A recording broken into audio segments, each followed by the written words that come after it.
going on, you guys? For this video, I'm going to tell you all about the first part of a 4-country trip that I did with my good friend. The full trip was to Lisbon, Portugal, Marrakesh, Morocco, Cairo and Dahab, Egypt, as well as Tel Aviv, Israel. So I'm going to tell you about the whole trip, but first we're going to start out with Lisbon, Portugal, and I want to tell you about some of the top things that you should do if you're going to Lisbon, Portugal, and some of the most beautiful sites that you will see when you're there and all that. So let's get into it. My friend and I arrived from LAX to Lisbon, Portugal pretty late in the evening. The flight for the one-way trip was $320. We got there, we were starving, so we went straight to go eat. I had some delicious seafood soup or seafood stew. They're really well known for their seafood there. I don't know that it's actually imported, but they're really well known for their seafood and it was good. We heard some live music that night, and then our Airbnb was about $115 each for each person, so $230 total for the whole time that we were there. First impressions of Lisbon, Portugal: beautiful architecture, old architecture that's still standing is always very impressive to me. So that, and then also just chaotic in the way that things are laid out in a really great way. So I'll get more into that later. So that was kind of the first evening. We woke up the next day and went straight into, actually we went and got coffee. So a theme that you'll see with this whole trip for all 4 countries, the coffee was amazing. Every country that we went to, I'm a harsh critic when it comes to coffee. I love all of it. So we had our coffee, our croissants, as you do in Europe, and then we got started on a walking tour. So walking tours are, I think, are a really great way to start in a new city so that you can get some both historical context, but also kind of get a feel for the locals. Sometimes you'll see or you'll experience parts of the cities that you may not see if you're just trying to figure things out on your own. So highly recommend walking tours. That being said, here are some of my top experiences or places that you should visit when you're in Lisbon. Number 1 is Commerce Square. Now that's the English way of saying it. I'm not going to try and speak Portuguese. Commerce Square is historically, it's like the place that people entered into when they first got to Portugal from the sea. But what's really beautiful is that it's like the quintessential architecture of Portugal there. So it's beautiful, great for photos, and yeah, so that's one place. The next is Rocio Square, which is where it's like the central part of Lisbon. It's where a lot of tours will meet, and also very like charming,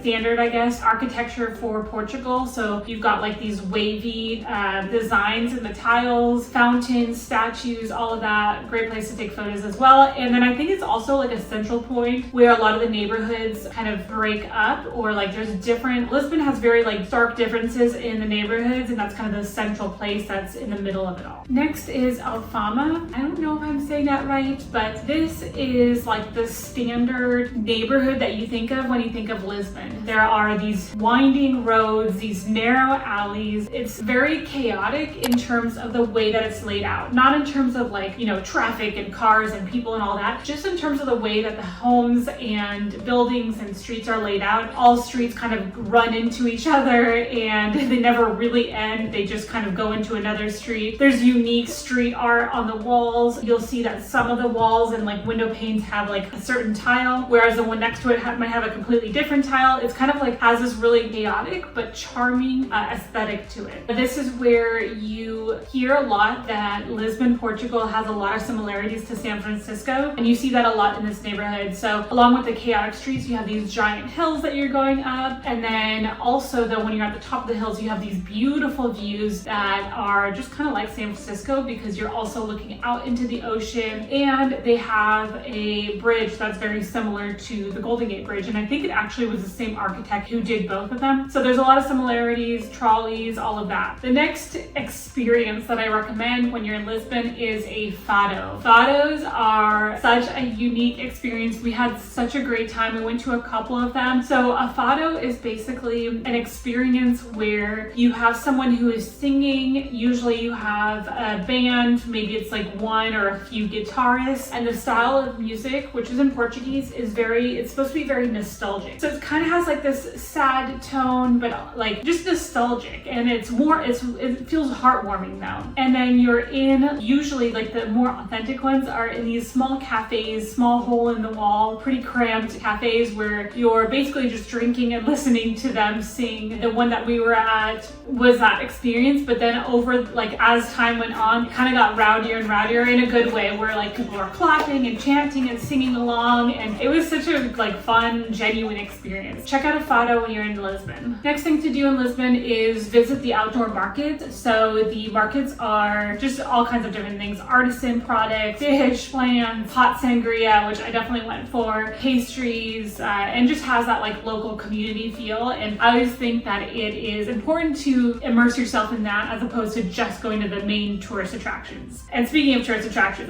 the next place that you have to visit if you're in Lisbon is Sintra. Sintra is an area outside of Lisbon that you have to take a taxi to. It's not too far though, but this is where the infamous castles are in Lisbon, the ones that we kind of see a lot online. So in Sintra, we visited the Penha Palace, and this is beautiful. So basically you take a taxi to Sintra and then you wait for a bus, not too long, and then that takes you up to the palace. Sorry if I'm not saying that right. So you go up the hills, you're surrounded by these like stunning, magical green gardens, and then you're met with this riot of colors: yellows, vivid reds and blues, and just stunning castle. Huge, it's masterful, and it's just really big, and it's just your typical castle that's also very colorful. And then you turn around and you see these beautiful views of Portugal and Lisbon. The whole experience is really breathtaking. There's lots to see inside, and if you're a fan of architecture, or just if you have an admiration for the way that, like I do, where you can look at the way that things were made and designed, hundreds of years ago, and just appreciate the fact that they're still intact and that it's a timeless piece that we often don't see these days. If you like that kind of thing, you'll love Sintra, because that's what it's all about. You have detail in the doorways, intricate tiles on the window panels, the interior like walls and the moldings and everything. There's just so much detail that goes into all the little pieces that it's a lot to appreciate. After that, we visited Quinta de Ragalera. I am sorry if I'm not saying that right, but this is where the infamous spiral, you see this a lot on Instagram. I know I did a video of it. It's a well that has a spiral staircase on the outside. It has greenery and moss wrapping around the stones on the inside. It's really beautiful for a well. At this castle, you have, these stunning mystical gardens that are on the grounds. There's underground caves. And then as you're leaving, you're met with this castle that it feels like it was taken from a storybook or some sort of fairy tale. It's beautiful. And then you have like these stunning archways and all of that. So that was Sintra. There's other castles. We didn't have time for all of them, but I think those are the two most well-known ones to visit. And besides that, we also did a food tour, which I always recommend in cities that are pretty known for the food,